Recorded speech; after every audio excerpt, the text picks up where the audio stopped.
Ilang taon na simula nung nawala ka sa akin. Pero, di pa din ako matahimik. Pinipilit kong makalimutan ang lahat. Pero hindi ko magawa.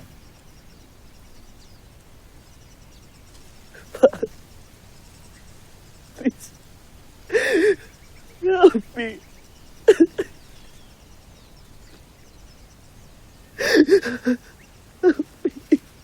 Help me forgive myself. Kasi hindi dapat ikaw yung namatay. Dapat ako na lang. Pa! I wish you didn't save me because I'm not worth saving. I'm worthless. Wala akong kwenta.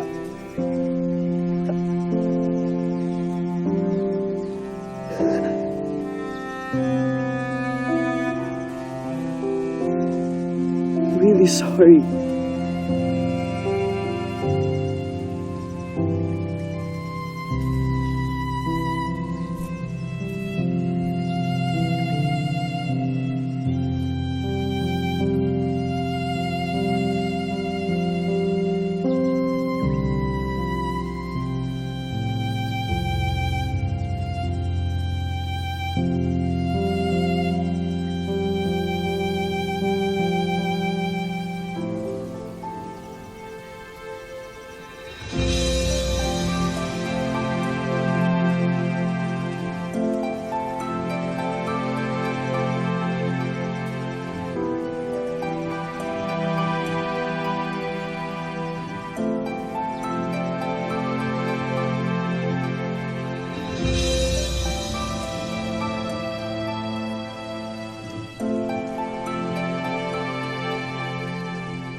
Watch where you're going!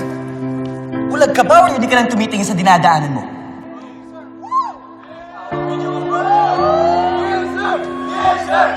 Huwag ka Siya ba yun?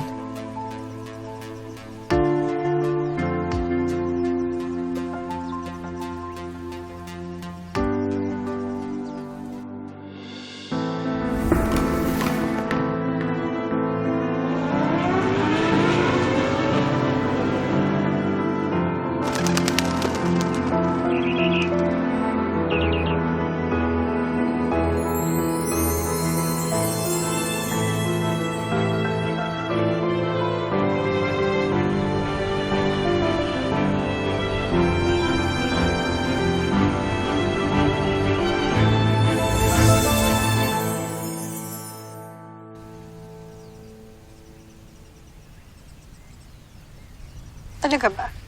Hatiin pa natin sila. This is the last time, I promise. Ma, and then what? Are we still going to stay with them at home?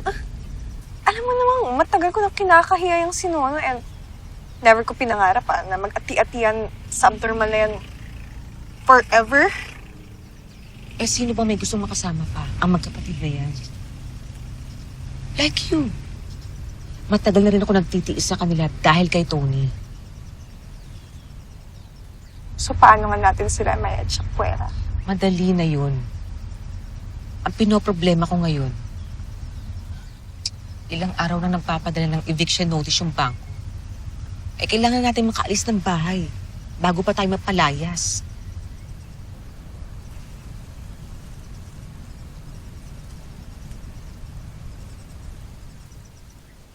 Ginagawa lang po namin yung trabaho namin.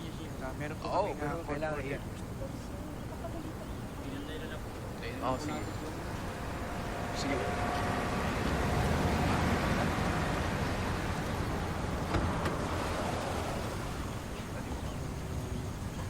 Ilan na to? Ano to? Ano nangyayari dito? May kailangan ho kayo? Are you Mrs. Villarson? Yes, that's me. Siguro naman ho, nakatanggap na kayo ng eviction notice. I'm sorry ho, but you have to vacate this house within 24 hours. Ho?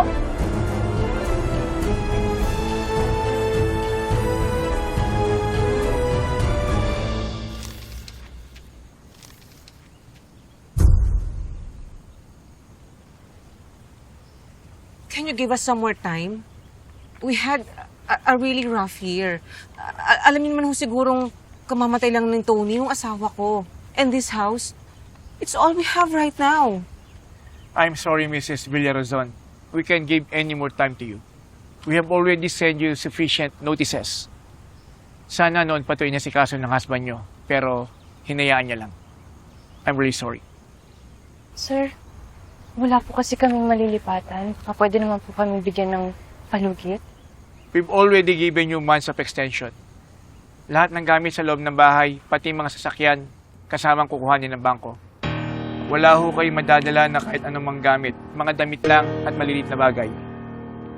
Ma'am, kailangan nyo na pong umalis talaga. Dahil kung hindi, sapilitan namin kayo papalisin.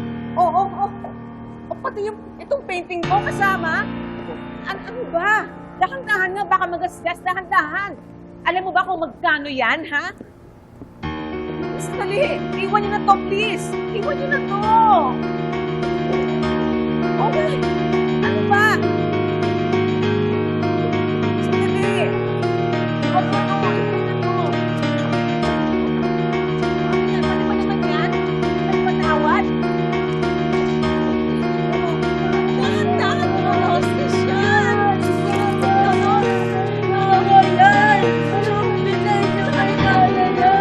Naman na kaya, Ate. No. Yung piano ko!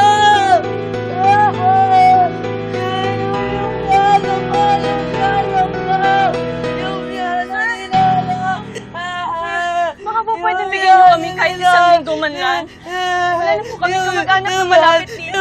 Yung piano nila, Hindi ba po yung kapatid ko mismo? Pasensya na kayo, ma'am, pero ginagawa lang po namin ang trabaho namin. Pasensya na po talaga. Sir,